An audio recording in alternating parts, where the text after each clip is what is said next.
کہ اتنے میں وہ لڑکی ہاتھ میں تیز دھار شیشے کا ٹکڑا لیے اس کے پاس آئی اور بولی، اب مزہ آئے گا۔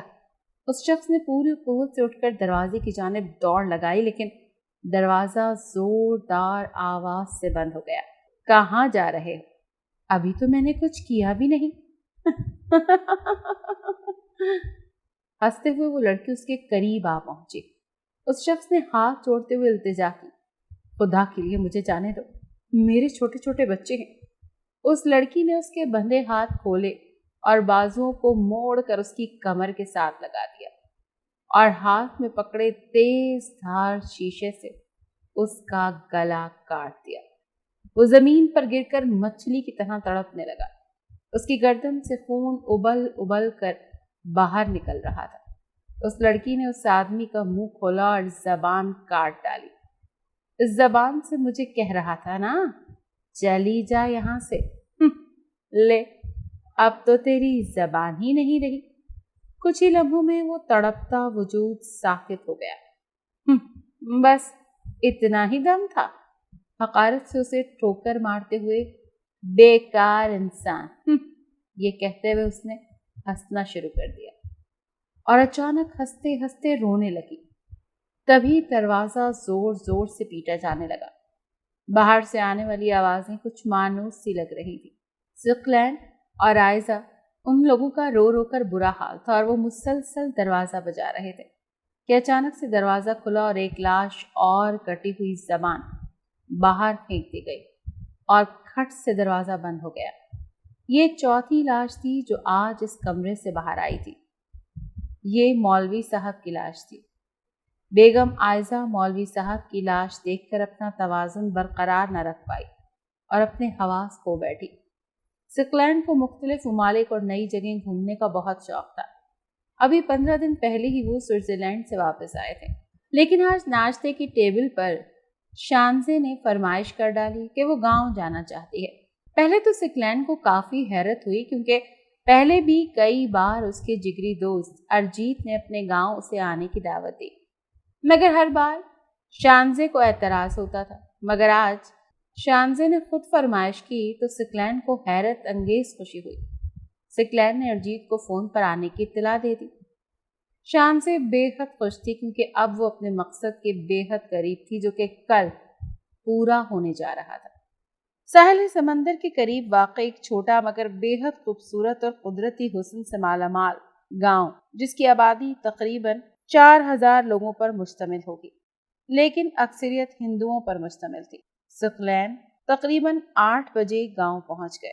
ارجیت اور اس کی بیوی درگا نے ان کا استقبال کیا اور ان کی خاطر مدارات میں کوئی کمی نہ چھوڑی۔ گاؤں آئے انہیں آج تیسرا دن تھا۔ اگلی صبح ان کا واپس جانے کا ارادہ تھا۔ دوپہر میں سب لوگ آرام کر رہے تھے۔ شانزے کے پاس ایک چھوٹا سا بیگ موجود تھا۔ کچھ دیر چلنے کے بعد شانزے اپنی منزل پر پہنچ گئے۔ شانزے بے حد پرجوش نظر آ رہی تھی۔ شانزے نے ایک بڑا پتھر زمین سے اٹھایا اور تھوڑی سی دقت کے بعد دروازہ کھول کر اندر داخل ہو گئی۔ یہ دروازہ کوئی معمولی دروازہ نہیں تھا، بلکہ شمشان گھاٹ کا دروازہ تھا، جو بالکل ویران اور سنسان پڑا تھا۔ وہاں ہر طرف نحوست ٹپک رہی تھی۔ ایسا لگ رہا تھا وہاں ہوائیں بھی بین کر رہی ہیں۔ کوئی بھی عام انسان اس طرح کے ماحول میں ڈر محسوس کرتا ہے، خوفزدہ ہو جاتا ہے، مگر شانزے بالکل نارمل تھی۔ اس کے جذباتی اور جنونی پن نے ماحول کو کسی طرح خاطر میں نہ رکھا۔ وہ بے دھڑک اندر کی جانب داخل ہوئی۔ شانزے نے اپنے بیگ میں موجود کیمرہ آن کیا اور ریکارڈنگ کرنے لگی۔ ابھی اسے تھوڑی ہی دیر گزری تھی کہ اچانک شانزے کے سر میں شدید درد کی ٹیسیں اٹھی۔ درد کچھ اس طرح کا تھا جیسے کسی نے کوئی بے حد بھاری چیز اس کے سر پر دے ماری ہو۔ درد کی شدت اس قدر بڑھ گئی کہ شانزے برداشت نہ کر پائی اور بے ہوش ہو گئی۔ نہ جانے کتنی دیر وہ یوں ہی وہاں پر بے ہوش پڑی رہی۔ ہوش آنے کے باوجود بھی اس کے سر میں درد ہی تھا۔ شانزے فوراً وہاں سے اٹھی اور واپس گاؤں آنے لگی، جہاں انہوں نے قیام کیا ہوا تھا۔ گھر میں سب جاگ گئے تھے اور دعوت پر جانے کی تیاری کر رہے تھے۔ شانزے چپکے سے اپنے کمرے میں جا کر لیٹ گئی۔ اس سر کا درد اس کی سمجھ سے باہر تھا کہ اچانک سے اسے ہو کیا گیا ہے۔ دعوت میں بھی شانزے گمسم سی رہی۔ اگلی صبح ناشتے کے بعد اس کی روانگی تھی۔ سکلین اور آئزہ نے خاص نوٹس کیا کہ شانزے بے حد خاموش تھی، حالانکہ وہ تو بہت ہی شوق اور چنچل سی لڑکی تھی۔ آئزہ نے شانزے سے پوچھا بھی کہ کوئی مسئلہ ہے، مگر شانزے نے یہ کہہ کر ٹال دیا کہ وہ بہت تھک گئی ہے اور آرام کرنا چاہتی ہے۔ عشاء کی نماز کا وقت تھا۔ آئزہ نے وضو کیا اور نماز پڑھنے لگی۔ جیسے ہی آئزہ نے نماز پڑھنا شروع کی تو اچانک بین کرنے کی آوازیں آنے لگی، جیسے بہت سارے لوگ رو رہے ہوں، بین کر رہے ہوں۔ آئزہ بے حد پریشان ہوئی اور جلدی سے نماز ادا کرنے لگی، مگر جیسے ہی نماز مکمل ہو گئی تو بین کی آواز بھی رک گئی۔ آئزہ نے فوراً گھر میں ارد گرد دیکھا، لیکن وہاں تو کوئی بھی نہیں تھا۔ شانزے اپنے کمرے میں تھی اور سکلین گھر پر موجود نہیں تھا۔ رات کافی دیر سے سکلین جب گھر واپس آیا تو آئزہ کو جاگتا دیکھ کر کافی پریشان ہوا۔ وہ تو اکثر ہی کام کے سلسلے کی وجہ سے لیٹ کر آتا تھا۔ سکلین کے پوچھنے پر آئزہ نے نماز کے دوران بینڈ کی آوازوں کا بتایا، جسے سکلین نے نظر انداز کرتے ہوئے اسے آرام کرنے کا کہا۔ اگلی صبح آئزہ قرآن پاک کی تلاوت کر رہی تھی کہ کچن سے چیخنے اور برتن ٹوٹنے کی آوازیں آنے لگیں۔ آئزہ جلدی سے قرآن پاک کو بند کر کے فوراً کچن کی جانب بھاگی۔ سامنے کا منظر بے حد عجیب تھا۔ شانزے شدید غصے میں برتن دیواروں پر مار رہی تھی اور ملازموں سے روکنے کی کوشش کر رہی تھی، جس کے نتیجے میں شانزے نے ایک شیشے کا گلاس اس کے سر پر دے مارا، جس کے باعث اس ملازمہ کا سر پھٹ گیا۔ آئزہ نے دوسری ملازمہ کو آواز دی اور اس کے ساتھ مل کر شانزے کو بڑی مشکل سے قابو کیا۔ پھر شانزے بے ہوش ہو گئی۔ آئزہ نے فوراً سکلین کو فون کیا اور ساری صورتحال سے آگاہ کیا۔ صاحب جی، باہر ارجیت سر آئے ہیں۔ ملازمہ نے اسٹڈی روم میں موجود سکلین کو اطلاع دی۔ انہیں ادھر ہی لے آؤ۔ کچھ دیر بعد ارجیت سکلین کے سامنے بیٹھا تھا اور بغور سکلین کا جائزہ لے رہا تھا۔ بکھرے ہوئے بال، بے ترتیب بڑھی ہوئی داڑھی، سلوٹوں زیادہ کپڑے اور بار بار اپنے سر کو مسل رہا تھا۔ سکلین کی حالت دیکھ کر لگ رہا تھا کہ وہ بے حد پریشان ہے۔ یار، سب خیریت ہے؟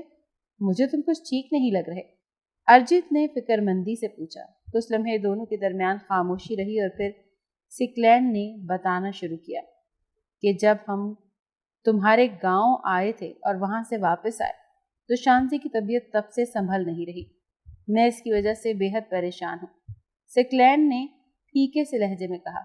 ارجیت کو شدید حیرت ہوئی۔ اس نے دوبارہ پوچھا، مگر شانزے کو ہوا کیا ہے؟ سکلین کچھ لمحے اس کی طرف دیکھتا رہا اور پھر بولا، جب سے گاؤں سے آئے ہیں مسلسل طبیعت خراب ہے۔ ڈاکٹرز کو چیک اپ کروایا ہے تو بظاہر تو سب ٹھیک بتاتے ہیں۔ کچھ ڈاکٹرز نے کہا ہے کہ شاید بچی کو سٹریس ہے۔ میں نے مہنگی سے مہنگا علاج بھی کروایا، مگر اس کی حالت دن بہ دن خراب ہوتی جا رہی ہے۔ اچھا، کسی سے دم کروایا ہے؟ ہاں، مولوی صاحب سے کروایا تھا، مگر کیا؟ ارجیت نے استفسار کیا۔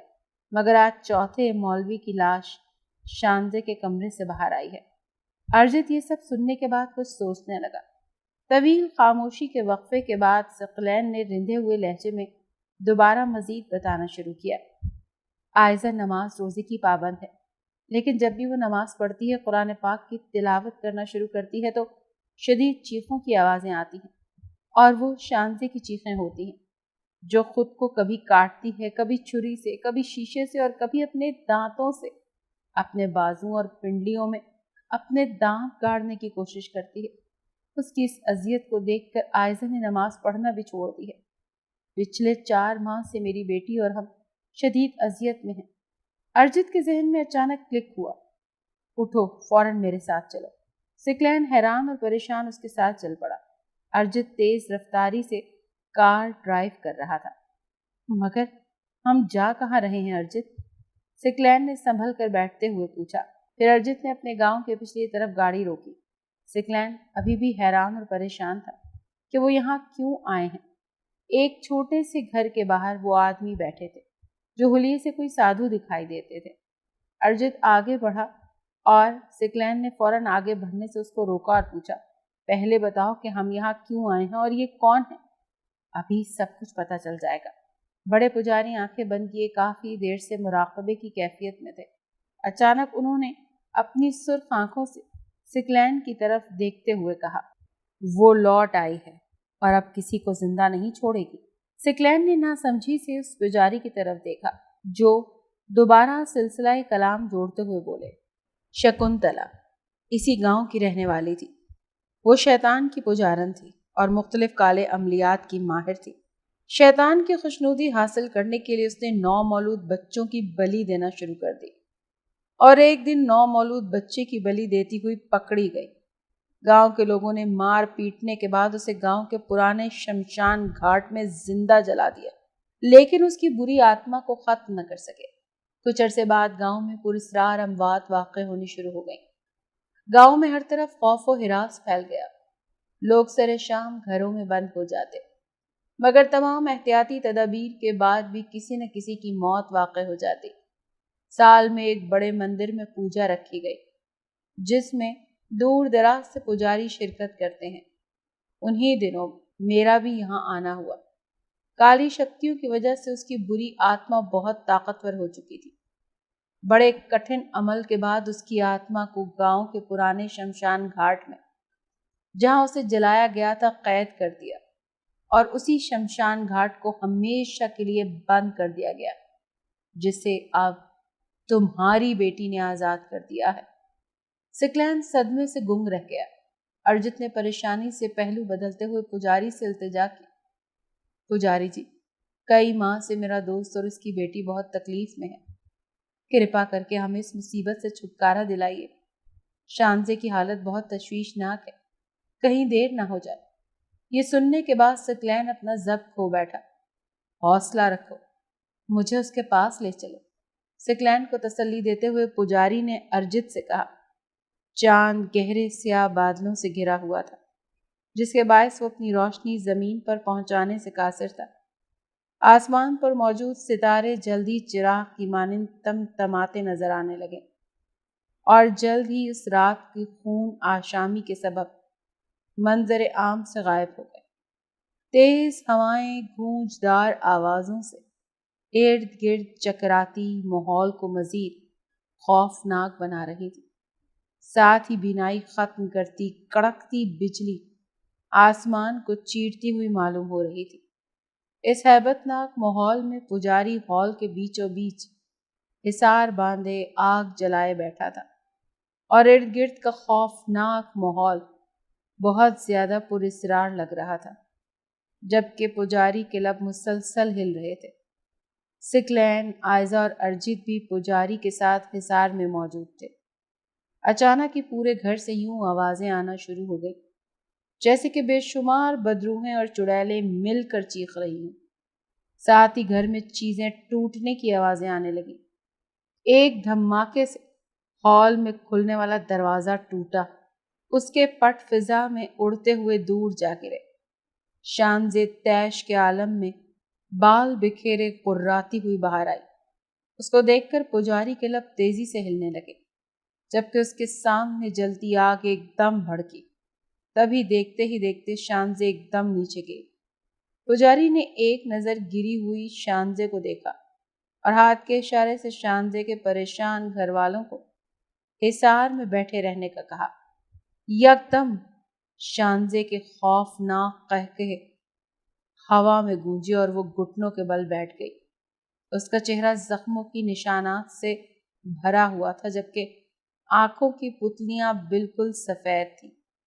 تبھی وہ گھٹنوں کے بل سر کو دائیں بائیں جھکاتی ہوئی حصار کی طرف بڑھنے لگی، لیکن حصار کے پاس پہنچنے پر وہ ایسے ہی حصار کے گرد چکر کاٹتے ہوئے سب کو دیکھ کر مضحکہ خیز انداز میں ہنسنے لگی۔ پجاری مسلسل عمل میں مصروف تھا، تبھی وہ بالکل اس کے سامنے آ کر بیٹھ گئی۔ اس کے چہرے کے گرد مٹی سے دائرے بنے ہوئے تھے، اس کے بال مٹی سے اٹ اٹ کے بالکل اکڑ چکے تھے، جبکہ چہرے پر پڑتی آگ کی روشنی اس کی ہیبت ناکی میں مزید اضافہ کر رہی تھی۔ اپنی موت کو سامنے بلا کر اب تو کیا چاہتا ہے؟ شانزے نے پجاری کو گھورتے ہوئے خونخوار لہجے میں کہا۔ موت تو تیری آئی ہے آج، کاش تجھے اسی دن ختم کر دیا ہوتا تو آج یہ دن ہی دیکھنا نہ پڑتا۔